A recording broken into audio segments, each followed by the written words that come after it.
जैसे the green Phoenix ने shadow killer league के लीडर पर अटैक कर दिया होता है इसे मारकर अपना बदला लेने के लिए। एंड इधर 7 ने अकेले एक दूसरे शैडो किलर ब्लैकबर्ड को खत्म कर दिया होता है, लेकिन ये फिर वहीं पर बेहोश भी हो गया होता है। एंड 13 अकेले से बचाने के लिए एक दूसरी शैडो किलर मासुजाका से लड़ रही होती है जिसका पॉइजन बहुत ही ज्यादा खतरनाक होता है और 13 अब 7 को ज्यादा देर तक नहीं बचा सकती थी। लेकिन तभी वहाँ पर डाइबोसर, फे और ये एक और थंब कुंफू वाला लड़का आ जाता है। ये तीनों मिलकर 7 को किसी तरह बचा लेते हैं। डाइबोसर और फे 7 को लेकर जुवावो सिटी से निकल जाते हैं। यहाँ इनके पास आ जाते हैं जहाँ पे किसी तरह ये वंडर डॉक्टर 7 को साइज डैगर के पॉइजन से बचा लेते हैं और 7 वापस से होश में आ जाता है। लेकिन तभी इधर हम देखते हैं 7 को ढूंढते ढूंढते एक दूसरा शैडो किलर मेरा वहाँ पर आ जाता है जो 7 से फोन पर कहता है कि अगर वो जल्दी वापस चिकन आइलैंड नहीं आया तो ये पूरे चिकन आइलैंड को तबाह कर देगा। एंड इस मेरा के पास, जिसका नाम व्हाइट फॉक्स भी होता है, इसके पास एक बहुत ही ज्यादा खतरनाक एबिलिटी होती है कि एक ब्लास्ट एनर्जी बॉल बना सकता है जिसे जहां मन करे, जिसके अंदर मन करे उसके अंदर डाल सकते हैं और जब इसका मन करे तभी उसे ब्लास्ट कर सकता है। मतलब समझ लो इसकी पावर कितनी ज्यादा ओपी होती है, मतलब जो मन करे वो ब्लास्ट कर सकता है। ये मिया और टकला भी इसे खत्म करने के लिए जाते हैं, लेकिन ये बहुत ही ज्यादा खतरनाक होता है। इन दोनों की आधे से ज्यादा आर्मी को एक बार में खत्म कर देता है, लेकिन ये इन दोनों को जिंदा छोड़ देता है ताकि ये लोग दोबारा से इस पर अटैक करो, इसका टाइम पास करे जब तक 7 यहाँ पर नहीं आ जाता। और ये धीरे धीरे चिकन आइलैंड के लोगों को बहुत ज्यादा इंजर्ड करता जा रहा होता है और चिकन आइलैंड को तबाह करता जा रहा होता है। फिर इधर हम चेयरमैन जियांग को देखते हैं जिसने अपनी सारी सेविंग को वंडर डॉक्टर को देके किसी तरह रेड टूथ की जान बचा ली थी, जबकि ग्रीन फिनिक्स के उस अटैक से इसका बचना लगभग नामुमकिन था। लेकिन वंडर डॉक्टर के इलाज की वजह से रेड टूथ सिर्फ 7 दिन तक जिंदा रह सकता था, तो इसीलिए रेड टूथ को लेके वापस 7 लिली क्लैन के बेस पे जा रही होती है, क्योंकि वहाँ पे जो रेड डीमन था जो इसके अंदर रहता है उसका एक हीलिंग पॉइंट है जिससे रेड टूथ वापस से पूरी तरह से हील हो सकता है। अब हम इन दोनों के पास्ट को देखते हैं। जैसा कि तुम्हें याद होगा कि जियांग रेड टूथ की सीनियर थी हेवन लिली क्लैन में। ये दोनों एक दूसरे से बहुत प्यार करते थे, लेकिन इनके क्लैन का सिर्फ एक ही रूल था कि कोई भी किसी से प्यार नहीं कर सकता था। हेवन लिली क्लैन और जियांग के लीडर ने जियांग को बचपन से पाला था और इसे ट्रेन किया था और बिल्कुल अपनी खुद की बेटी की तरह इसका ध्यान रखती थी। और क्योंकि जियांग सबसे ज्यादा स्ट्रॉन्ग और टैलेंटेड थी पूरे हेवन लिली क्लैन में, इसलिए मास्टर चाहती थी कि उसके बाद जियांग इस हेवन लिली क्लैन की अगली लीडर बन जाए। लेकिन फिर एक दिन रेड टूथ जियांग को प्रपोज कर देता है और इससे कहता है कि वो इसके साथ यहाँ से भाग चले और कहीं दूर किसी आइलैंड में जाके इससे शादी कर ले। लेकिन क्योंकि जियांग अपनी मास्टर को धोखा नहीं देना चाहती थी और उनका भरोसा नहीं तोड़ना चाहती थी, इसलिए रेड टूथ को मना कर देती है, जिससे रेड टूथ का दिल पूरी तरह से टूट जाता है। और उसी दिन फिर मास्टर जियांग को हेवन लिली क्लैन का अगला लीडर बना देती है, जिससे रेड टूथ को लगता है कि जियांग ने सिर्फ इसे इसलिए धोखा दिया ताकि ये मास्टर की पावर को पा सके और इस क्लैन का अगला लीडर बन सके। और हेवन लिली क्लैन के ये सारे लोग भी इसे बहुत ज्यादा परेशान करने लगे थे, क्योंकि ये बहुत वीक था और इन सबको इससे जलन थी कि आखिर जियांग इससे इतना बात क्यों किया करती थी। एंड इसीलिए एक दिन रेड टूथ एक बहुत ही ज्यादा खतरनाक कदम उठा लेता है। इनके हेवन लिली क्लैन के बेस में एक बहुत ही ज्यादा खतरनाक रेड डीमन लॉक था एंड ये स्ट्रॉन्ग होने के लिए और जियांग और सबसे बदला लेने के लिए इस डीमन के साथ एक डील कर लेता है और इसको अपनी बॉडी में आने की परमिशन दे देता है, जिसके बाद ये रेड डीमन रेड टूथ की बॉडी पर कंट्रोल पा जाता है और पूरे हेवन लिली क्लैन के बेस पर अटैक कर देता है और बहुत सारे लोगों को खत्म करने लगता है। लेकिन तभी इसके सामने हेवन लिली क्लैन की एक लीडर आ जाती है जो कि बहुत ही ज्यादा स्ट्रॉन्ग होती है एंड अपनी हेवन लिली पावर्स को यूज कर रेड टूथ को खत्म करने वाली होती है। लेकिन तभी इसके सामने जियांग आ जाती है जो अपने आप को कंट्रोल नहीं कर पाती, क्योंकि आखिर में सच में इससे बहुत ज्यादा प्यार करती थी। ये मास्टर से कहती है कि सारी गलती इसकी थी कि इसने रेड टूथ से प्यार किया, तो बस इसीलिए रेड टूथ को मास्टर एक और मौका दे दे, जिसको सुन के इसकी मास्टर का दिल पूरी तरह से टूट जाता है, क्योंकि इन्हें कभी नहीं लगा था कि जियांग इन्हें धोखा देगी। इसीलिए जियांग से कहती है ठीक है मैं आज इसे नहीं मारूंगी, लेकिन तुम्हें इसके बदले तुम दोनों की सजा को लेना पड़ेगा, जो होगा हेवन लिली डेडली पनिशमेंट, जो कि बहुत ही ज्यादा खतरनाक और दर्दनाक पनिशमेंट होता है। जिसको भी ये सजा मिलती है वो अपनी आधी से ज्यादा जिंदगी खो देता है। एंड इस मास्टर को लगा था कि शायद जियांग इस पनिशमेंट को लेने से मना कर देगी डर के मारे और रेड टूथ का साथ छोड़ देगी, लेकिन भाई क्योंकि ये रेड टूथ से बेइंतहा प्यार करती थी, इसीलिए ये तैयार हो जाती है हेवन लिली क्लैन की सबसे खतरनाक पनिशमेंट डेडली पनिशमेंट को लेने के लिए। एंड फिर ये हेवन लिली क्लैन की लीडर अपने दिल पर पत्थर रखकर जियांग को वो पनिशमेंट दे देती है, जिससे जियांग जिंदा तो बच जाती है लेकिन अपनी बहुत ज्यादा एज खो देती है और बूढ़ी हो जाती है। और फिर इन दोनों को हेवन लिली क्लैन से निकाल दिया जाता है हमेशा हमेशा के लिए। एंड इस तरह जियांग ने रेड टूथ की जान को बचा लिया था। और फिर रेड टूथ जैसे ही होश में आने वाला था तभी इसे वहां छोड़कर भाग जाती है, क्योंकि नहीं चाहती थी रेड टूथ को असली सच पता चले और ये दोबारा से हेवन लिली क्लैन में जाके जियांग का बदला ले। एंड जियांग के जाने के कुछ सालों के बाद ही मास्टर भी खत्म हो जाती है और क्योंकि कोई और नया मास्टर बनने के लायक था नहीं, इसीलिए उनके साथ ही हेवन लिली क्लैन भी खत्म हो जाता है। जियांग रेड टूथ को लाके हीलिंग पॉइंट में डाल देती है, जिससे रेड टूथ पूरी तरह से हील हो जाता है। ये रेड टूथ और अपने आप को हेवन लिली चेन से बांध देती है ताकि रेड टूथ यहाँ से भाग ना पाए। और आज ये डिसाइड कर लेती है कि आज ये रेड टूथ के अंदर से वो डीमन को खत्म कर देगी। लेकिन तभी रेड टूथ इससे कहता है सेनपाई आपने मेरी जान बचाई, इसलिए मैं वादा करता हूँ मैं आपकी एक बार मदद जरूर करूंगा, लेकिन पहले मुझे जाके उस ग्रीन फिनिक्स से बदला लेना है। एंड अब जाके अपनी इस चेन को नोटिस करता है। आपको सच में लगता है कि आप मुझे हराकर मेरे अंदर के डीमन को मार सकती हो? तुम्हें क्यों नहीं समझ आता? तुम्हारे अंदर जो रेड डीमन है वो इंतजार कर रहा है अपनी फुल स्ट्रेंथ में आने के लिए, जिसके बाद वो तुम्हारी बॉडी पे कंट्रोल कर लेगा। एंड तब ये जियांग पर अटैक कर देता है, लेकिन ऑब्वियसली भाई जियांग वीक तो थी नहीं। इन दोनों की बहुत ही ज्यादा टक्कर की फाइट होती है। एंड इवन दो इसके पास रेड डीमन की पावर थी, लेकिन फिर भी ये जियांग को छू तक नहीं पा रहा था, क्योंकि अपने स्ट्रॉन्गेस्ट फॉर्म में तो जा नहीं पा रहा था, क्योंकि उसके लिए इसको किसी के ब्लड को पीने की जरूरत थी और इन दोनों के अलावा वहां पर कोई था नहीं और जियांग इसे अपने ब्लड को पीने दे ही नहीं रही होती। इसलिए रेड टूथ को बहुत ज्यादा दिक्कत हो रही होती है। लेकिन तब ही रेड टूथ इससे लड़ते वक्त देखता है कि जियांग कितनी ज्यादा दुखी होती है और ये नहीं चाहती रेड टूथ से लड़ना। एंड तब ये रेड टूथ के ऊपर इनके मास्टर वाली एक टेक्निक को यूज करने वाली होती है, लेकिन ये रेड टूथ को उस अटैक से मार ही नहीं पाती, क्योंकि बेचारी रेड टूथ से इतना प्यार जो करती थी। लेकिन तभी रेड टूथ इसके ऊपर अटैक कर देता है और इसे इंजर्ड कर देता है। एंड अब जब ये जियांग की चोट को देखता है तब इसे रियलाइज होता है कि कितना ज्यादा बुरा हो गया और कितना गलत कर रहा है, और शायद शायद जियांग सही कह रही है, शायद सच में इसके अंदर का डीमन इंतजार कर अपनी फुल स्ट्रेंथ में आने के लिए और इसकी बॉडी के ऊपर पूरा कंट्रोल करने के लिए। एंड तभी अचानक से चेयरमैन जियांग को एक फोन आ जाता है जो इसकी चिकन आइलैंड की सेक्रेटरी ने किया होता है, जो उसे बताती है कि चिकन आइलैंड के ऊपर एक दूसरे शैडो किलर व्हाइट फॉक्स ने अटैक कर दिया और हर तरफ तबाही मचा रहा है। लेकिन यहाँ से चिकन आइलैंड तक वापस जाने का रास्ता लगभग 3 दिन का था एंड इससे आप समझ नहीं आ रहा था कि ये क्या करे। एंड फिर इधर हम 7 को देखते हैं जिसको डाइबो सर समझाते हैं कि ये वापस नहीं जा सकता क्योंकि ये बहुत ज्यादा इंजर्ड है और चिकन आइलैंड पे हैं बहुत लोग जो उसे रोक सकते हैं, क्योंकि इन्हें तो पता नहीं था कि जियांग डाचुन दोनों ही वहां पर नहीं थे। लेकिन तभी ये प्रिंस कहता है कि वो वापस जा रहा है चिकन आइलैंड क्योंकि इससे व्हाइट फॉक्स से इसके कुछ टैन आइलैंड के साथियों को मारने का बदला लेना है जिनको एक बार व्हाइट फॉक्स ने मारा था। और फिर ये और कोला साथ में वापस चिकन आइलैंड की तरफ निकल जाते हैं। एंड फिर ये वंडर डॉक्टर 7 को बताता है कि इसकी बॉडी के अंदर 3 तरह के पॉइजन थे, एक आइस डैगर वाला, दूसरा मासुजाका वाला, और वो दोनों ही पॉइजन अब खत्म हो चुके हैं। लेकिन इन दोनों के अलावा 7 की बॉडी के अंदर एक और पॉइजन है जिसकी वजह से 7 को अपना पास्ट नहीं याद आ रहा और उसी की वजह से 7 अपना पास्ट भूल गया। फिर ये वंडर डॉक्टर इससे कहता है कि ये उस पॉइजन को इसकी बॉडी से नहीं हटा सकता, जिसको सुन के डाइबो सर बहुत खुश हो जाते हैं क्योंकि ऑब्वियसली नहीं चाहते कि 7 को उसकी दर्दनाक पास्ट की मेमोरीज याद आ जाए और 7 अभी वाला 7 ना रह जाए। एंड फिर ये 7 को बताता है कि उस पॉइजन को केवल वही हटा सकता है जिसके अंदर बहुत ज्यादा की एनर्जी हो। एंड फिर इधर हम देखते हैं भाई व्हाइट फॉक्स और स्टैन के प्रिंस की खतरनाक लड़ाई स्टार्ट हो जाती है। स्टैन का प्रिंस अपने स्ट्रॉन्गेस्ट गियर 3 रोबोट का यूज कर रहा होता है, लेकिन ये व्हाइट फॉक्स इतना ज्यादा ताकतवर होता है और इसकी पावर इतनी ज्यादा ब्रोकन होती है कि आसानी से इसके गियर 3 रोबोट की बैंड बजा देता है क्योंकि ये जो चाहे वो ब्लास्ट कर सकता है भाई। वहीं पर ये दोनों वहां छुपकर बैठी हुई होती है और बस चेयरमैन जियांग का इंतजार करी होती है, जिनको हेवी लिली क्लैन से यहाँ तक आने में लगभग अभी 2 दिन और लगेंगे। व्हाइट फॉक्स स्टैन के प्रिंस को बहुत ज्यादा इंजर्ड कर देता है और इसे बस खत्म करने वाला होता है। लेकिन तभी कोला वहां पर आ जाती है और इसके हाथ को पकड़ लेती है और जैसा कि तुम्हें पता होगा कि ये जिसको टच करती है वो इसकी मर्जी के बिना हिल नहीं सकता। एंड तभी कोला कहती है दिखा दो इसे चश्मेश। एंड तभी ये प्रिंस दोबारा से इसके ऊपर अटैक कर देता है, लेकिन तभी व्हाइट फॉक्स अपने कपड़े को ही ब्लास्ट कर देता है जिससे कोला बहुत ज्यादा दूर उड़ जाती है और बहुत इंजर्ड हो जाती है। एंड इतना ही नहीं, फिर ये तुरंत ही कोला की तरफ अपनी की एनर्जी ब्लास्ट बॉल को भी छोड़ देता है। एंड पता नहीं क्यों लेकिन स्टैन का प्रिंस अपने अटैक को बीच में रोक देता है और अपने हाथ को सैक्रिफाइस कर कोला को बचा लेता है, लेकिन खुद बहुत ज्यादा इंजर्ड हो जाता है और अब इसके पास कोई तरीका नहीं था इससे लड़ने का। व्हाइट फॉक्स समझ जाता है कि कोला की पावर बहुत ज्यादा खतरनाक है तो ये कोला को बस खत्म करने वाला होता है, लेकिन तभी चार्मिलियन इसे बचा लेता है जिसको 7 ने ऑर्डर दिया था कोला की प्रोटेक्शन करने की। ये व्हाइट फॉक्स को अपनी जीप से पकड़ लेता है एंड तभी इचिरो इसके ऊपर कूद जाता है, इसके ऊपर अपनी सीक्रेट स्वॉर्ड बुलेट से अटैक कर देता है क्योंकि पिछली बार ये बेचारा डर के मारे हिल भी नहीं पाया था, इसलिए व्हाइट फॉक्स ने इसे जिंदा छोड़ दिया था ये कहकर कि तुम डरपोक हो। इसकी बुलेट की वजह से व्हाइट फॉक्स को बहुत सालों बाद अपना खुद का ब्लड दिखता है, लेकिन तभी ये चार्मिलियन को इसके ऊपर ही मार देता है और इनके पीछे वाली दुकान को ब्लास्ट कर देता है जिससे चार्मिलियन बहुत ज्यादा इंजर्ड हो जाता है। एंड इचिरो फिर से डर के मारे अपना मुंह छुपा लेता है। बहुत अच्छे, अब ऐसे ही चुपचाप बैठे रहो डरपोक। ये दोनों भी इसके ऊपर अटैक करती है, लेकिन ये दोनों बहुत ज्यादा वीक थी। लेकिन तभी इचिरो दोबारा से इसके ऊपर अटैक कर देता है क्योंकि अब ये और ज्यादा डरपोक नहीं रहना चाहता था, लेकिन ये बेचारा व्हाइट फॉक्स को कहां ही हरा सकता था। एंड व्हाइट फॉक्स इसे भी बहुत ज्यादा इंजर्ड कर देता है। ये सारे लोग समझ जाते हैं कि ये सारे मिलके भी व्हाइट फॉक्स को नहीं हरा सकते। एंड तभी व्हाइट फॉक्स इन दोनों को खत्म करने वाला होता है, लेकिन तभी इसके सामने ग्रीन टूथ आ जाता है भाई, जो इतनी जल्दी हेवन लिली क्लैन से यहाँ तक पहुंच गया होता है। तुम जिंदा कैसे हो रेड टूथ? काफी दुखी लग रहे हो तुम मुझे जिंदा देख के। व्हाइट फॉक्स यहाँ से भाग जाओ अगर सच में नहीं मरना चाहते। इस आइलैंड को आज मैं तबाह करूंगा। माफ करना लेकिन मैं ये तो नहीं कर सकता क्योंकि मैंने उस बुढ़िया से एक प्रॉमिस किया था, और जैसा कि तुम्हें याद होगा कि रेड टूथ ने इसे प्रॉमिस किया था कि ये इसकी एक बार मदद करेगा, इसीलिए चेयरमैन जियांग ने इसे चिकन आइलैंड को बचाने के लिए कहा था। और इतना ही नहीं, चेयरमैन जियांग ने इसके ऊपर की व्हाइट लिली सील को भी हटा दिया होता है जिसकी वजह से ये इतना ज्यादा ओवर पावर्ड हो गया होता है कि पूछो मत भाई। रेड टूथ व्हाइट फॉक्स की एनर्जी बॉल को अपनी शील्ड से रोक देता है और इसके ऊपर सीधा अटैक कर अपने नाखूनों को इसके अंदर घुसेड़ देता है, लेकिन तभी व्हाइट फॉक्स भी इसके अंदर अपनी सारी ब्लास्ट की एनर्जी भर देता है जिससे रेड टूथ अब नहीं बच सकता था। एंड फिर इधर हम देखते हैं 7 यहाँ पर जाय के पास आ जाता है। मुझे आपसे एक मदद चाहिए। मैं जानता हूँ तुम चाहते हो कि मैं अपनी की एनर्जी से तुम्हारी मेमोरीज को तुम्हें वापस से याद दिला दूं ना, लेकिन तुम जानते तो हो ना जो तुम देखोगे वो तुम्हें बहुत ज्यादा दुख देगा। मैं जानता हूँ, लेकिन मैं अपने पास से भागता नहीं रह सकता। अगर मुझे सब कुछ सही करना है तो मुझे सब कुछ जानना होगा। एंड तभी वहाँ पर डाइवो सर भी आ जाते हैं और 7 को उसकी स्वॉर्ड वापस दे देते हैं और कहते हैं 7 मैं चाहता था कि तुम्हें कभी तुम्हारी मेमोरीज याद ना आए ताकि तुम वही बुद्धू 7 रह सको जो मेरे साथ रहता है और मेरी सारी बात मानता है, लेकिन शायद मैं गलत कर रहा था। तुम्हें हक है तुम्हारे पास्ट को जानने का, लेकिन हाँ 7 इससे पहले कि तुम पूरी तरह से बदल जाओ मैं तुम्हें एक लास्ट ऑर्डर और देना चाहता हूँ।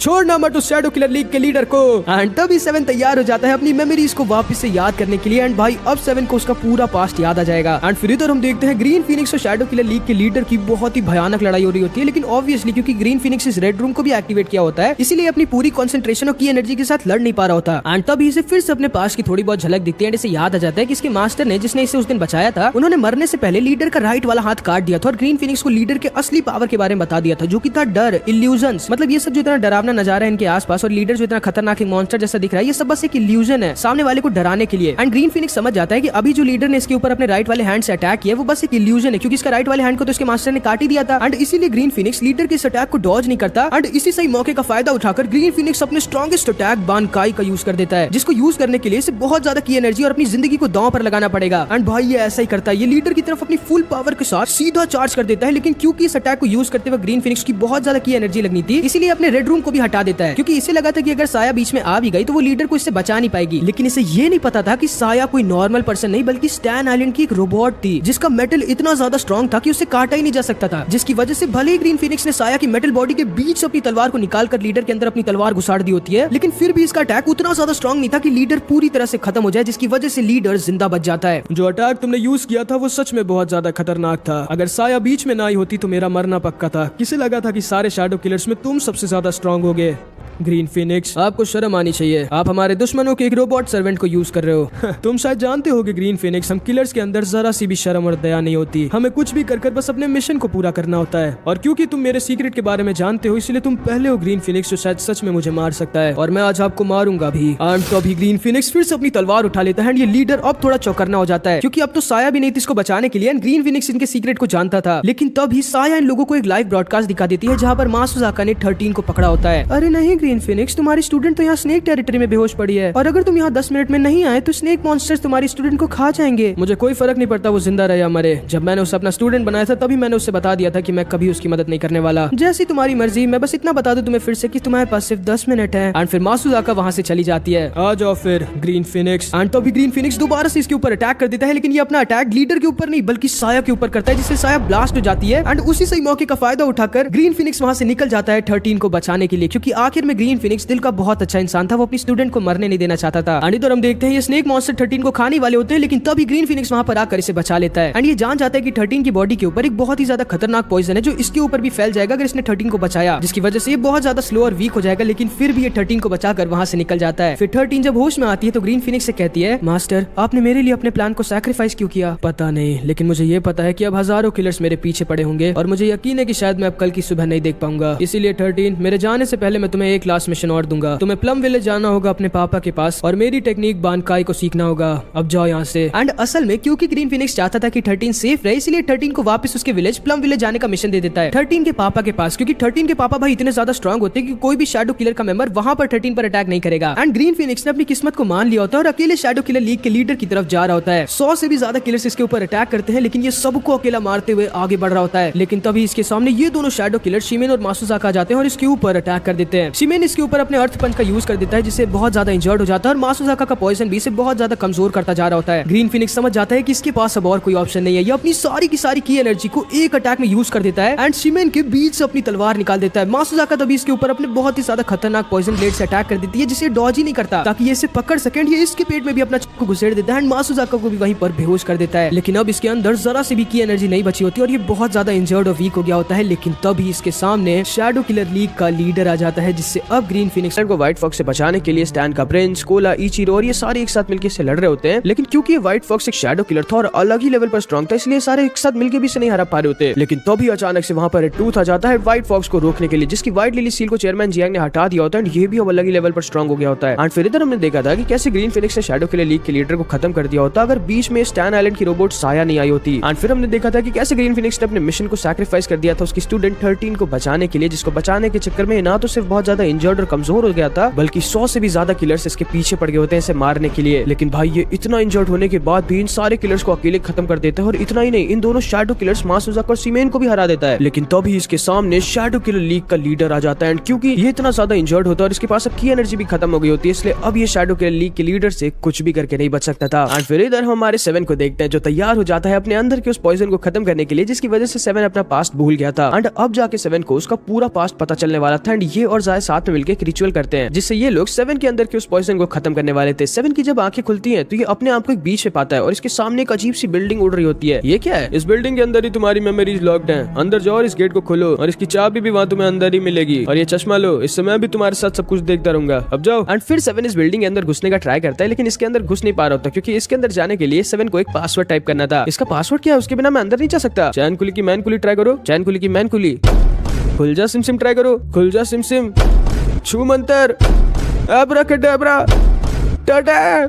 एक बार दम मारो, दम ट्राई करो। नहीं, अब और गलत नहीं, वरना मशीन मेरे को मार डालेगी। अच्छा देखो आसपास कोई हिंट नहीं लिखा है क्या? हाँ लिखा है, अपनी एज बताओ। अरे यार पहले क्यों नहीं देखा मैं ये। एंड फिर 7 सही पासवर्ड डाल के जो कि इसकी एज थी इस बिल्डिंग के अंदर घुस जाता है। एंड फिर कई ट्रैप से बचते बचते इस कमरे के अंदर रह जाता है जहाँ पर एक लॉक था जिसे खोल नहीं पा रहा होता। लेकिन तभी अचानक से इसके ऊपर एक मॉन्स्टर अटैक कर देता है जिससे 7 किसी तरह बच रहा होता है। तभी अपना दिमाग लगाता है और इस मॉन्स्टर को इस लॉक के ऊपर ही कुदा देता है जिससे लॉक टूट जाता है। एंड 7 फाइनली इस कमरे में आ जाता है जहाँ पे ये दरवाजा था। ये इस टूटे हुए पुल को पार करने की कोशिश करता है जिसके उस पार ये दरवाजा था। लेकिन तभी अचानक से इसके ऊपर कोई अजीब सा आदमी अटैक कर देता है। एंड ये आदमी बहुत ज्यादा फास्ट और खतरनाक होता है। एंड 7 भाई मारा जाता अगर सही टाइम पर जाय वहाँ पर नहीं आया होता है। एंड जाय 7 को अपनी थोड़ी बहुत की एनर्जी दे देता है जिसका 7 अपनी की एनर्जी के साथ यूज करके इस आदमी को हरा देता है जो कोई और नहीं बल्कि 7 ही था जो कि नहीं चाहता था कि 7 इस डोर को खोले और अपने डार्क पास्ट के बारे में जाने। जैसे ही 7 ने 7 को हराया था ये पुल दोबारा से खुद ही बन गया था। एंड इसकी ही स्वॉर्ड इस डोर की चाबी भी थी जिसका यूज कर 7 इस दरवाजे को खोल देता है जिसके अंदर 7 की पास्ट की मेमोरीज लॉक थी जो कि 7 से पहले तो गेट खुलने के बाद कुछ कहती है, उसके बाद इसी के अंदर आकर मिल जाती है। एंड अब 7 वापस से होश में आ जाता है। एंड जाय पूरा थक चुका होता है क्योंकि इसकी बहुत ज्यादा की एनर्जी रिचुअल में लग गई होती है। लेकिन 7 को अभी भी इसकी पूरी तरह से मेमोरीज नहीं याद आई होती। वो धीरे धीरे करके टाइम के साथ इसे याद आती जाएंगी जो 7 को शायद पूरी तरह से चेंज कर देंगी। एंड फिर इधर हम देखते हैं रेड टूथ पूरी तरह से एक मॉन्स्टर बन गया होता है। एंड इसके अंदर के रेड डीमन ने लगभग इसके ऊपर पूरा कंट्रोल पा लिया होता है। लेकिन तभी व्हाइट फॉक्स अपनी सारी की सारी की एनर्जी को एक बार में यूज कर देता है एंड रेड टूथ के ऊपर अपनी ब्लास्ट एनर्जी बॉल छोड़ देता है जो रेड टूथ के अंदर पूरी तरह से भर जाती है। एंड तभी रेड डीमन रेड टूथ से कहता है, ये तुम क्या कर रहे हो, मरना चाहते हो क्या? एंड तभी रेड टूथ कहता है, हाँ मैं तुम्हारा प्लान समझ चुका हूँ रेड डीमन, अपनी पूरी स्ट्रेंथ पाती तुम मेरी बॉडी पे कंट्रोल करने वाले थे ना, अब मरो मेरे साथ। एंड चेयरमैन जियांग की वजह से रेड टूथ इस रेड डीमन के प्लान को समझ चुका था। क्योंकि ये रेड डीमन इसके साथ मरना नहीं चाहता था इसीलिए ये रेड टूथ की बॉडी को छोड़ देता है और व्हाइट फॉक्स की बॉडी के अंदर घुसने वाला होता है। जिससे बचने के लिए जो व्हाइट फॉक्स ने रेड टूथ के अंदर अपनी सारी ब्लास्ट एनर्जी डाली थी उसे वापस से बाहर निकाल के इस रेड डीमन के अंदर डाल देता है और इसे ब्लास्ट कर देता है। एंड अभी रेड डीमन के पास क्योंकि इस समय किसी की बॉडी नहीं थी और ना तो अपने फुल स्ट्रेंथ में था इसलिए रेड डीमन व्हाइट फॉक्स के अटैक की वजह से बहुत ज्यादा कमजोर हो जाता है। एंड रेड टूथ वापस से एक नॉर्मल इंसान बन जाता है। एंड क्योंकि व्हाइट फॉक्स के अंदर अब इसकी की एनर्जी नहीं बची होती इसीलिए प्रिंस और स्टैन आइलैंड वाले आसानी से इसे पकड़ लेते हैं और अपने साथ लेके जाने लगते हैं इसके ऊपर एक्सपेरिमेंट करने के लिए। एंड कोला की प्रोटेक्शन को करने के लिए ये प्रिंस स्टैन आइलैंड वाले आदमी को भी छोड़ जाता है यहाँ पर। एंड तभी हम देखते हैं रेड डीमन की बच्ची कुछ पावर को पता नहीं कौन एब्जॉर्ब करके अपने साथ लेके चला जाता है। कोला 7 को बता देती है कि चिकन आइलैंड अब सेफ है एंड वो जा सकता है 13 को बचाने के लिए, जिसको सुनकर 7 बहुत खुश हो जाता है। लेकिन तभी अचानक से वहाँ पर स्टैन आइलैंड की एक दूसरी स्पेसशिप आ जाती है जिसको देखकर ये सारे लोग छुप जाते हैं। ये स्टैन आइलैंड वाले असल में यहाँ पर फिर से कुछ लोगों को अपने साथ लेके जाने के लिए आए होते हैं उनके ऊपर एक्सपेरिमेंट करने के लिए। एंड तभी ये हीलर डॉक्टर को पकड़कर अपने साथ लेके जाने लगते हैं। एंड ए ने रोकने की कोशिश करता है लेकिन ए इन लोगों को नहीं रोक सकता था क्योंकि ये लोग बहुत स्ट्रॉन्ग थे। एंड ये ए के ऊपर भी बहुत स्ट्रॉन्ग अटैक कर देते हैं लेकिन 7 के रहते ए को कुछ भी नहीं होता। एंड पता नहीं क्यों लेकिन जैसे ही 7 स्टैन आइलैंड का बैच देखता है ये पागल हो जाता है एंड अपनी डेमन किलर स्वॉर्ड का यूज कर एक बार में इस वाले का हाथ काट कर इस हीलर को बचा लेता है और दूसरे को तो जान से मारने वाला होता है। लेकिन वो तो सही टाइम पर जाय बीच में आ जाता है एंड 7 को रोक देता है और इन लोगों को बचा लेता है। क्या कर रहे हो तुम, इन्हें मारो मत, बस डरा के भगा दो। लेकिन तभी ये दोनों गधे वापस से 7 के ऊपर अटैक कर देते हैं लेकिन भाई 7 हिलता तक नहीं इनके अटैक से एंड एक बार में अपनी डेमन किलर स्वॉर्ड से इनकी स्पेसशिप को तबाह कर देता है। एंड जाय फिर से इन दोनों की जान को किसी तरह बचा लेता है। होश में आओ 7, तुम्हारी पास्ट की पर्सनालिटी तुम्हारे ऊपर हावी हो रही है। लेकिन तभी 7 जाय के ऊपर भी अटैक कर देता है एंड असल में इस डेमन किलर स्वॉर्ड की वजह से 7 की अचानक से पास्ट वाली पर्सनालिटी होश में आ गई होती है। एंड अगर 7 के सामने अभी जाय के अलावा कोई और होता तो वो कब का मारा जाता। लेकिन जाय क्योंकि सुपर स्ट्रॉन्ग होता है एंड इसकी और 7 की फाइट इतनी टक्कर की हो रही होती है कि मैं क्या बताऊं। 7 के दिमाग में सिर्फ एक ही चीज चल रही होती है जो 7 को अपने पास्ट की ट्रेनिंग में सिखाई गई थी, अपने से स्ट्रॉन्ग को मार डालो, अपने से स्ट्रॉन्ग को मार डालो। यार मैंने खुद के पैर पे कुल्हाड़ी मार लिया शायद, खैर अब क्या ही कर सकते हैं। एंड भाई जाय और 7 की बहुत ही भयानक लड़ाई हो रही थी एंड जाय सच में बहुत ज्यादा स्ट्रॉन्ग होता है लेकिन इसका सामना इस समय एक टाइम की दुनिया के स्ट्रॉन्गेस्ट शैडो किलर से हो रहा होता है। इसलिए जाय तैयार हो जाता है अपना स्ट्रॉन्गेस्ट अटैक यूज करने के लिए। लेकिन इससे पहले कि अपना अटैक यूज करता 7 वहीं पर बेहोश हो जाता है। एंड फिर जब 7 होश में आता है तब जाय से बताता है कि 7 को अभी के लिए इसकी डेमन किलर स्वॉर्ड को 1 मिनट से ज्यादा के लिए यूज नहीं करना चाहिए क्योंकि उसकी पास वाली पर्सनालिटी होश में आ सकती है एंड 7 की बॉडी भी अंदर से बहुत ज्यादा इंजर्ड हो सकती है। एंड इतना ही नहीं, अपनी डेमन किलर स्वॉर्ड को यूज करने की वजह से 7 मारा भी जा सकता है। एंड फिर 7 डाइबो और फे वापस से जुआवू सिटी आ जाते हैं 13 को बचाने के लिए। एंड फिर इधर हम रेड टूथ को देखते हैं जो चेयरमैन जियांग की जगह इस विलेज का मेयर बन गया होता है जब तक जियांग वहाँ पर व्हाइट क्ली लैंड को वापस से एस्टैब्लिश नहीं कर देती। एंड फिर इधर हम देखते हैं डाइबो सर और 7 13 के विलेज प्लम विलेज जा रहे होते हैं उससे मिलने के लिए एक फ्लाइंग स्वॉर्ड बस पे बैठ के। भाई साहब अपनी जीभ अंदर कर सकते हैं क्या? नहीं, लेकिन तुम्हारी बार कर सकता हूँ, करके दिखाऊं। एंड फिर थोड़ी देर बाद इनकी स्वॉर्ड बस पे थम कुंफू वाला लड़का जैन भी आ जाता है। एंड असल में शिमेन ने उस दिन इसे जिंदा छोड़ दिया था क्योंकि ये शिमेन से बहुत ज्यादा वीक था और शिमेन इसको और इसके मास्टर को जानता था। एंड शिमेन ने इससे कहा था तुम्हें शर्म आनी चाहिए, जिसने तुम्हारे मास्टर को मारा था उसकी मदद करी है तुमने यहाँ से भागने में। ओए जैन कैसे हो भाई? मुझे डाइबो सर ने बताया कि तुमने मेरी जान बचाई थी उस दिन। हाँ, और वो मेरी गलती थी, लेकिन अब मुझे पता चल गया 7 कि तुम ही थे जिसने मेरे मास्टर को मारा था। लेकिन अब मैं अपनी गलती का पश्चाताप करूंगा और तुम्हें यहीं पर खत्म करूंगा। एंड तभी जैन 7 के ऊपर अटैक कर देता है एंड इन दोनों की यहाँ फ्लाइंग स्वॉर्ड बस में लड़ाई होने लग जाती है। अरे पीछे जाके लड़ो वरना हम सब मारे जाएंगे। एंड तभी इन दोनों की की फाइट की वजह से सच में दो स्वॉट बसेस आपस में लड़ जाती है एंड ये सारे के सारे पैसेंजर्स नीचे गिरने लगते हैं। लेकिन अभी भी जैन रुकता नहीं है, बस कुछ भी करके 7 को मारना चाहता था एंड 7 इसकी तरफ इन सारे पैसेंजर्स को फेंक रहा होता है, जिससे जैन बस डॉज कर रहा होता है। तभी जैन 7 को एक जोर का पंच मार देता है, जिससे अगर फे ने सही टाइम पर 7 को नहीं पकड़ा होता तो 7 यहीं पर मारा जाता। लेकिन तभी जैन देखता है कि 7 जिन पैसेंजर्स को इसकी तरफ फेंक रहा था वो इसे मारने के लिए नहीं फेंक रहा था, बल्कि उन लोगों की जान बचाने के लिए फेंक रहा था। एंड अब जाके इसका दिमाग थोड़ा सा ठंडा होता है एंड ये 7 के पास नीचे आ जाता है। ओए ओए मेरी बात तो सुनो। लेकिन तभी जैन कहता है मुझे माफ करना 7, मैं बदले की आग में अंधा हो गया था, मैं भूल गया था हमारा थम कुंफू लोगों की जान को बचाने के लिए, किसी को मारने के लिए नहीं। एंड तभी 7 जैन से कहता है जैन जब हम लड़ रहे थे तब मुझे थोड़ा बहुत पास्ट याद आया था, मुझे याद है जब मैं तुम्हारे मास्टर से लड़ा था, मुझे शिमेन और मासुजाका को मिशन मिला था तुम्हारे मास्टर को मारने का, क्योंकि उन्होंने एक स्टैन आइलैंड के सोल्जर की मदद की थी। मैं उस समय नहीं जानता था कि मैं कितना गलत काम कर रहा था, लेकिन अब मुझे मेरी गलती का एहसास है, मुझे माफ कर देना जैन। मैं तुम्हारे मास्टर को वापस तो नहीं ला सकता, लेकिन हाँ मैं तुम्हें ये जरूर बता सकता हूँ कि तुम्हारे मास्टर सच में बहुत ज्यादा स्ट्रॉन्ग और कमाल के थे। एंड तभी जैन 7 से कहता है मुझे पता है 7। एंड इस तरह इन दोनों की दोस्ती वापस हो जाती है। एंड अब इधर हम हमारी 13 को देखते हैं, जो अपने मास्टर ग्रीन फिनिक्स के ऑर्डर पे यहाँ प्लम विलेज अपने पापा के पास आ गई होती है एंड यहाँ छुप कर अपने पापा को देख रही होती है, जो उसके छोटे भाई को ट्रेन कर रहे होते हैं। एंड जैसा कि तुम्हें याद होगा कि 13 यहाँ ग्रीन फिनिक्स की सीक्रेट टेक्निक बानकाई को सीखने आई होती है, लेकिन इस बेचारी की हिम्मत ही नहीं हो रही होती अपने पापा के सामने जाने की, क्योंकि ये अपने पापा से नफरत करती थी, इसीलिए ये वापस लौटने लगती है। लेकिन तभी इसके पापा इसके ऊपर अटैक कर देते हैं। इन्हें पहले से ही पता था कि कोई वहां से छुप कर इन्हें देख रहा था। 13 इनके ऊपर तुरंत ही अटैक कर देती है, लेकिन इसके पापा सच में बहुत स्ट्रॉन्ग थे एंड ये 13 को सिर्फ एक पेड़ की टहनी से हरा देते हैं भाई। एंड इसके मांस को भी बीच से काट देते हैं। फिर जाके इन्हें 13 का चेहरा दिखता है और ये 13 से कहते हैं 7 साल बाद क्यों वापस आई हो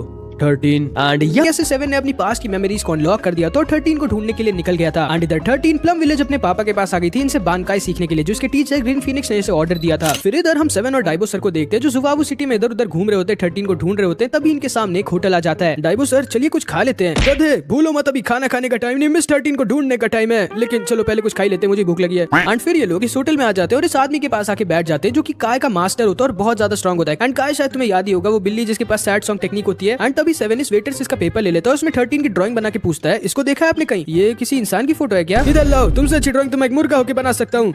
नहीं डाइबो सर, ये मिस 13 नहीं मिस्टर 13 लग रहा है। एंड तभी ये वेटर इस पेपर को लेके इसमें मिस 13 की ड्राइंग बना देता है। हाँ, लेकिन तुम कैसे जानते हो इसको? उधर देखो। एंड असल में इसकी दुकान में और पूरे के पूरे जुवाबू सिटी में 13 के नाम के बाउंटी पोस्टर्स लगे थे। एंड जो भी 13 को जिंदा या मुर्दा पकड़कर शैडो किलर लीग के लीडर के पास लेके जाएगा, उसको शैडो किलर लीग का लीडर 1 लाख सोने के सिक्के देगा। इसीलिए सारे के सारे किलर्स इस समय 13 के पीछे पड़े हुए थे और इसे ढूंढ रहे थे। अरे नहीं डाइबो सर, हमें मिस 13 को बचाना होगा, पहले खुद को तो बचा लो, नीचे देखो। एंड तभी ये देखता है कि 13 के पोस्टर के ठीक नीचे इसका खुद का पोस्टर लगा हुआ था, जिससे अचानक से ये वेटर भी देख लेता है, जिससे थोड़ा शक हो जाता है। इधर आओ जल्दी 7। एंड तभी डाइबो सर 7 के मुंह पे पेंटिंग कर देते हैं, जिससे ऑब्वियसली कोई गधा भी बेवकूफ नहीं बनता, लेकिन पता नहीं कैसे ये बन जाता है। एंड तभी 7 को इन लोगों की बातें सुनाई देती है जो 13 के बारे में बात कर रहे होते हैं। इन्हें थोड़ा सा बेवकूफ बनाकर 7 को पता चल जाता है कि मिस 13 इस समय प्लम विलेज में है अपने पापा के साथ। लेकिन तभी 7 के कई साल पुराने एक्सपायर जूस को जब किलर पीता है तो इसके मुंह पे ही थूक देता है। एंड 7 जब उसे साफ करता है तो उसके साथ ही अपने मुंह की ड्राइंग को भी हटा देता है, जिससे इन सबको 7 का असली सच पता चल जाता है। ये सारे के सारे किलर 7 को घेर लेते हैं, डाइबो सर को पकड़ लेते हैं। ये सारे 7 पर अटैक करने वाले होते हैं। 7 इसे लड़ भी नहीं सकता था क्योंकि इन लोगों ने डाइबो सर को पकड़ा हुआ था। इसे समझ नहीं आ रहा था कि ये क्या करे, लेकिन तभी ये आदमी इन सबको अपने मैजिक से पकड़ लेता है और एक सैड सॉन्ग गाने लगता है, ठीक वैसे ही जैसे काय गाता है। एंड जैसे ही अपना सैड सॉन्ग टेक्निक यूज करता है, ये सारे के सारे अपनी दुख भरी दुनिया में खो जाते हैं। ये मास्टर 7 और डाइबो को लेके वहां से निकल जाता है। होश में आओ, होश में आइए डाइबो सर, आपका बहुत बहुत शुक्रिया म्यूजिक मास्टर। कोई बात नहीं, तुम लोगों को बस इसके बदले मेरे गाने सुनने होंगे। मेरे साथ चलो, मैं तुम लोगों को प्लम विलेज भी छोड़ दूंगा, मैं उधर ही के रास्ते से जा रहा हूँ। एंड फिर 2 दिन तक लगातार इस मास्टर की बैलगाड़ी पे बैठकर इसके गाने को सुनते सुनते 7 और डाइबो सर फाइनली प्लम विलेज आ जाते हैं, जहाँ पर इस समय मिस 13 थी। जब ये दोनों 13 के घर के अंदर घुसते हैं, ये लोग एकदम शॉक्ड रह जाते हैं, क्योंकि इनके सामने डाचुन, 11 और एक बूढ़ा आदमी साथ में एक दूसरे को पकड़कर बैठे हुए थे। एंड असल में 11 यहाँ अपने घर में एक सीक्रेट स्क्रॉल को चोरी करने आई थी। क्योंकि डाचुन इसका बॉडीगार्ड था तो इसलिए ये भी इसके साथ आया था। लेकिन क्योंकि इस समय 13 के पापा घर में नहीं थे, इसीलिए इनका सामना इस घर के गार्ड्स हो जाता है, जो कि बहुत ही ज्यादा स्ट्रॉन्ग होता है। ये दोनों आपस में भिड़ जाते हैं। एंड इवन दो डाचुन और 11 दोनों ही बहुत स्ट्रॉन्ग होते हैं, लेकिन ये बूढ़ा अकेले इन दोनों को अपने मैजिक ब्रूम अपने कुंफू से बजा रहा होता है। एंड जब डाचुन देखता है कि 11 को ये बूढ़ा आदमी बहुत गंदा मार रहा होता है, तभी इस बूढ़े गार्ड को अपने 7 डे गोल्ड लॉक से पकड़ लेता है, जिसे अपने बॉडीगार्ड रूल्स के मुताबिक 7 दिनों तक नहीं खोल सकता था। एंड इसी सही मौके का फायदा उठाकर 11 इस घर के अंदर जाने लगती है। लेकिन तभी ये बूढ़ा आदमी 11 को अपने डिवाइन रोप से पकड़ लेता है, जिसमें जो भी पकड़ा जाता है वो अपनी की एनर्जी को यूज ही नहीं कर सकता, जिसकी वजह से अब ये भी इन दोनों के साथ 7 दिनों के लिए फंस गई होती है। एंड ये लोग असल में यहाँ 2 दिन से ऐसे ही फंसे हुए थे। एंड जब 7 और डाइबो सर इन लोगों की मदद करने की कोशिश करते हैं, तब ये दोनों भी इन लोगों के साथ फंस जाते हैं और 2 दिनों तक ये लोग भी इन लोगों के साथ यहीं बैठे रहते हैं। एंड फिर 4 दिन बाद जाके 13 के पापा और 13 वापस घर आ जाते हैं। 7 अब जाके इतने दिन बाद उसकी प्यारी 13 को देखता है। जैसे 13 7 को देखती है ये भी बहुत खुश हो जाती है, लेकिन फिर पता नहीं क्यों इसे ना जाने का नाटक करने लगती है ये। एंड तभी इसके पापा इससे पूछते हैं तुम इसे जानती हो 13? नहीं। जिसको सुनकर 7 बहुत सदमे में चला जाता है और इन तीनों को एक साथ इनके घर के प्रिजन में बंद कर दिया जाता है। एंड असल में 13 ने ऐसा जानबूझकर किया होता है क्योंकि ये जानती थी कि 7 की लाइफ भी खतरे में है। इसीलिए अगर 7 यहाँ जेल में रहेगा यहाँ इसके पापा के घर में, तो कोई भी शैडो किलर यहाँ नहीं आएगा 7 को खत्म करने के लिए एंड 7 सेफ रहेगा। 7 यहाँ बेचारा इन सबके साथ बंधा था और 13 यहाँ अपने पापा के साथ रोज बानकाई की ट्रेनिंग कर रही थी। वही एग्जैक्ट मूव जो ग्रीन फिनिक्स ने शैडो किलर लीग के लीडर के ऊपर यूज किया था। एंड देखते ही देखते कई दिन बीत जाते हैं। ग्रीन फिनिक्स को लगा था कि 13 को बहुत टाइम लगेगा बानकाई सीखने में, लेकिन 13 बहुत जल्दी कुछ ही दिनों में बानकाई सीख जाती है एंड तैयार हो जाती है शैडो किलर लीग के लीडर के पास वापस जाकर उसे खत्म कर अपने मास्टर ग्रीन फिनिक्स का बदला लेने के लिए। ये जैसे अपने घर से बाहर निकलती है बहुत सारे किलर्स इसके ऊपर अटैक कर देते हैं, लेकिन अब 13 वो 13 नहीं थी जो थोड़े दिनों पहले थी। इसके सामने 5 सुपर स्ट्रॉन्ग किलर्स आते हैं जिनकी रैंकिंग टॉप 100 में थी, लेकिन 13 एक एक करके अकेले इन सबको खत्म कर देती है। एंड फिर इधर हम शैडो किलर लीग के लीडर को देखते हैं जिसके पास सिर्फ एक साया रोबोट नहीं बल्कि इसके पास साया रोबोट्स के बहुत सारे मॉडल्स होते हैं। एंड फिर ये मासुजाका से कह के न्यूज फैला देता है कि ग्रीन फिनिक्स अभी भी जिंदा है और क्रोकोडाइल वैली में लॉक्ड है 13 को पकड़ने के लिए। एंड असल में ये कुछ भी करके 13 को पकड़ना चाहता था क्योंकि ये डर गया था पहले तो ग्रीन फिनिक्स की स्वॉर्ड सेल्स, और 13 को भी वही स्वॉर्ड सेल आती है और इसे ये भी लग रहा था कि 13 को भी इसकी सीक्रेट पावर का पता चल गया है कि ये सिर्फ इल्यूजन्स बना सकता है और इसके पास एक हाथ भी नहीं है। एंड तभी ये बोलता है कुछ भी करके 13 को पकड़ के मेरे सामने लाओ और हाँ अपने साथ तुम लोग इसको लेके जाओ। एंड फिर हम 9 को देखते हैं। एंड असल में पास में 7 जिस एक्सपेरिमेंट से बनाया गया था उसी एक्सपेरिमेंट से ये आया एंड सबका मानना है कि 7 से भी ये बहुत ज्यादा फास्ट और स्ट्रॉन्ग है। लेकिन तभी मासुजाका कहती है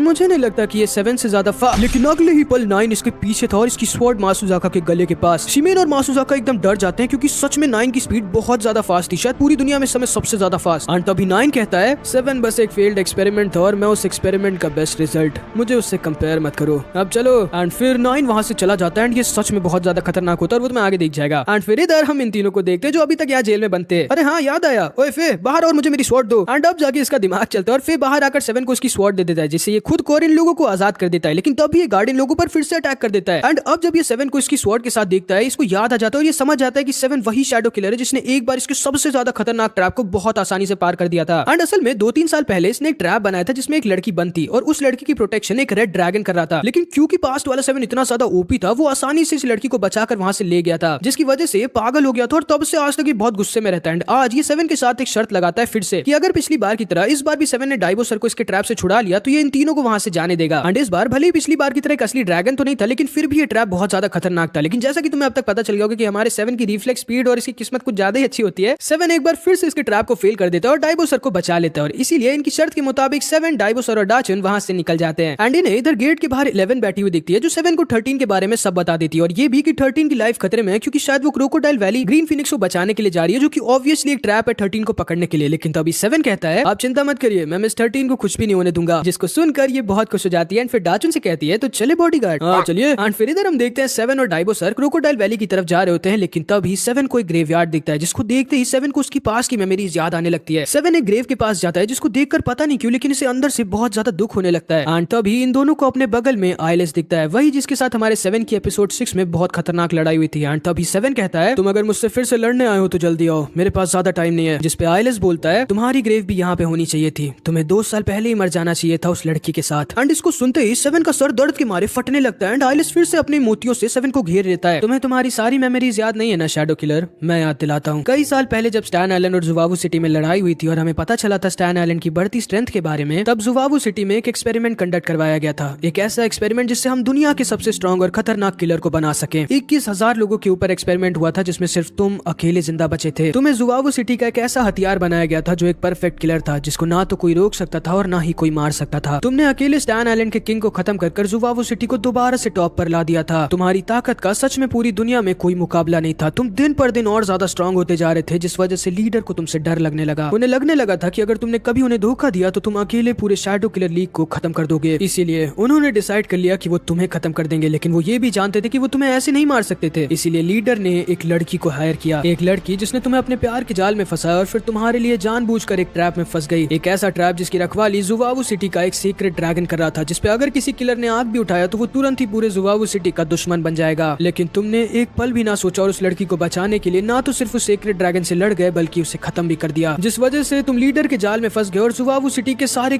किलर्स तुम्हारी जान के पीछे पड़ गए। हालांकि तुम्हारे साथ एक लड़की भी थी लेकिन फिर भी वो सब एक साथ मिलकर भी तुम्हें मार ना पाए। तुम्हें जिसने मारा वो खुद वो लड़की थी जिसकी तुम रखवाली कर रहे थे। तुम्हें जिसने मारा तुम्हारा वो खुद तुम्हारा प्यार था जिसके लिए तुम पूरी दुनिया से लड़ गए थे। हालांकि तुम्हारे मरने के बाद उस लड़की ने भी अपनी जान दे दी थी, लेकिन किस्मत का खेल तो देखो, तुम अपनी किस्मत को बदल कर जिंदा बच गए। अब सवाल ये नहीं है कि तुम जिंदा कैसे बच गए, सवाल ये है कि अब तुम क्या करोगे, कैसे अपना बदला लोगे शैडो किलर, किस किस से बदला लोगे और किस तरह बदला लोगे। लेकिन हाँ शैडो किलर, जुवावू सिटी पे अपनी आंख उठाने से पहले तुम्हें मुझसे लड़ना होगा। एंड तभी हम देखते हैं इस पूरी कहानी को सुनकर पास्ट वाला 7 होश में आने वाला होता है इस पूरे के पूरे जुवावू सिटी को मिट्टी में मिलाने के लिए। लेकिन तभी हमारा 7 पास्ट वाले 7 को गले लगा लेता है। ये पास्ट वाले 7 को वो दे देता है जो इसे कभी भी नहीं मिला। ये पास्ट वाले 7 के अंदर की हेट्रेड और गुस्से को अपने अंदर के प्यार से खत्म कर देता है। एंड तभी 7 आइलेस से कहता है, नहीं मैं किसी से बदला नहीं लेना चाहता, क्योंकि अब मैं वो नहीं हूँ जो मैं था। एंड इसको सुनकर आइलेस एकदम शॉक रह जाता है एंड अपनी मोतियों को वापस बुला लेता है और कहता है, तुम सच में बदल गए हो शैडो किलर, तुमने एक बार फिर से अपनी किस्मत को बदल दिया। मैंने देखा था कि तुम अपने पास्ट को जानने के बाद अपने आप पर काबू खो दोगे और मुझे खत्म कर दोगे और फिर शायद पूरे जुवावू सिटी को भी, लेकिन लगता है तुमने मुझे कुछ और दिनों की जिंदगी दे दी। एंड ये कह के आइलेस वहाँ से जाने लगता है। लेकिन तभी 7 कहता है, आइलेस कभी तुम्हारे पास टाइम हो तो चिकन आइलैंड आना मेरी बार्बर शॉप पे, मैं तुम्हें फ्री में हेयर कट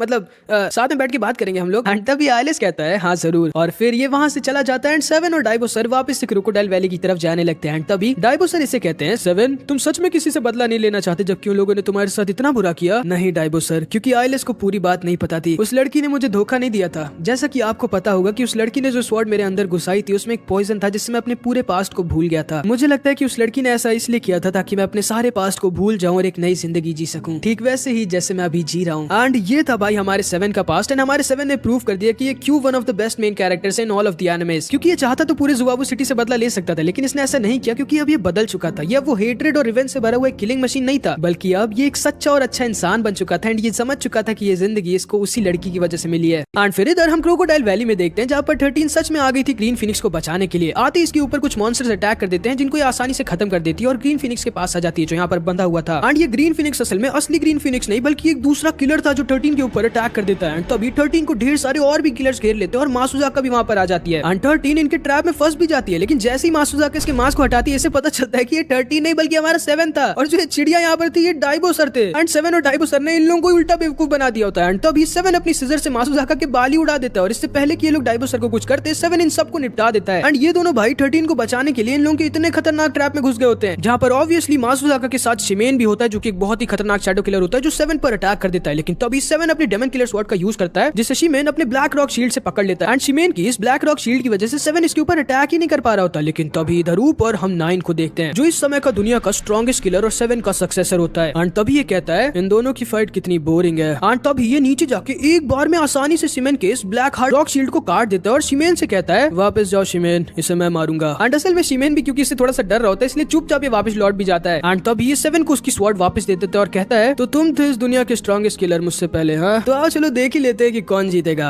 आज का स्ट्रॉन्गेस्ट किलर या पास्ट का स्ट्रॉन्गेस्ट किलर। एंड तभी डाइबो सर इसे ऊपर से गोली मार देते हैं, लेकिन 9 इनकी गोली के साथ साथ इनकी गन को भी बीच से काट देता है अपने एक ही अटैक से। ये अपने अगले अटैक से डाइबो सर को मारने वाला होता है, लेकिन सही टाइम पर 7 इसे रोक देता है। लेकिन तभी ये अपने अगले अटैक से 7 को थोड़ा सा इंजर्ड कर देता है एंड कंटिन्यू 7 पर अटैक करने लगता है। ये सच में 7 से बहुत ज्यादा फास्ट और स्ट्रॉन्ग होता है। एंड भाई ये 7 को मार ही देता है, लेकिन वो तो सही टाइम पर 7 अपनी डेमन किलर स्वॉर्ड का यूज कर खुद की जान को बचा लेता है। एंड 7 समझ जाता है कि इसने अगर एक भी गलती की तो ये मारा जाएगा। 9 अपनी स्वॉर्ड को वहीं पर छोड़ देता है और कहता है, मुझे तुम्हारी स्वॉर्ड काफी पसंद आई। एंड तभी अगले ही पल ये 7 के सामने होता है, ये 7 के हाथ को ही तोड़ देता है जिसकी वजह से इसकी डेमन किलर स्वॉर्ड नीचे गिर जाती है। ये 7 को दूर अपनी एक किक से फेंक देता है। 7 समझ जाता है कि 9 इससे बहुत ज्यादा फास्ट और स्ट्रॉन्ग है। एंड तभी 9 7 की डेमन किलर स्वॉर्ड को उठा लेता है एंड ये भी स्वॉर्ड को कंट्रोल कर सकता था। एंड तभी ये 7 से कहता है, अब मैं तुम्हें दिखाता हूँ इस डेमन किलर स्वॉर्ड को सही से कैसे यूज करते हैं। एंड तभी ये स्वॉर्ड के सारे पार्ट से 7 के ऊपर अटैक कर देता है, जिससे 7 किसी तरह अपनी सिजर का यूज कर खुद की जान को तो बचा लेता है, लेकिन बहुत ज्यादा इंजर्ड हो जाता है। ये स्वॉर्ड तो कमाल है। 7 समझ जाता है कि वो इसे नहीं हरा सकता और इसका मरना पक्का है, लेकिन 7 ये भी जानता था कि वो मर भी नहीं सकता था क्योंकि उसे डाइबो सर 13 और अपने पूरे चिकन आइलैंड को जो बचाना था। एंड तभी ये दोबारा से खड़ा हो जाता है और डाइबो सर को इससे बचा लेता है। एंड फिर इन दोनों का राउंड 2 शुरू हो जाता है। पहले तो 9 इसके ऊपर 7 की डेमन किलर स्वॉर्ड से अटैक कर देता है, जिससे 7 किसी तरह बचता है। फिर ये 9 के ऊपर अटैक कर अपनी डेमन किलर स्वॉर्ड को इसे किसी तरह छीन लेता है एंड 9 के ऊपर अटैक कर इसे दूर फेंक देता है। एंड अब भाई 7 इसको बचाने लगता है। ये अपनी फाइट में जाय की सीक्रेट चप्पल अटैक, जेन का थंब, कुंफू का भी यूज कर रहा होता है। ये आखिर किस अजीब तरह से लड़ रहे हो तुम। एंड तभी 9 गुस्सा आ जाता है एंड दोबारा से इसके ऊपर अटैक कर देता है। एंड फिर इन दोनों की बहुत ही कमाल की फाइट होती है, लेकिन आखिरी में हमारा 7 प्रूव कर देता है कि उसकी सिजर का कोई तोड़ नहीं है। एंड 7 अपनी सिजर और डेमन किलर स्वॉर्ड का एक साथ यूज कर 9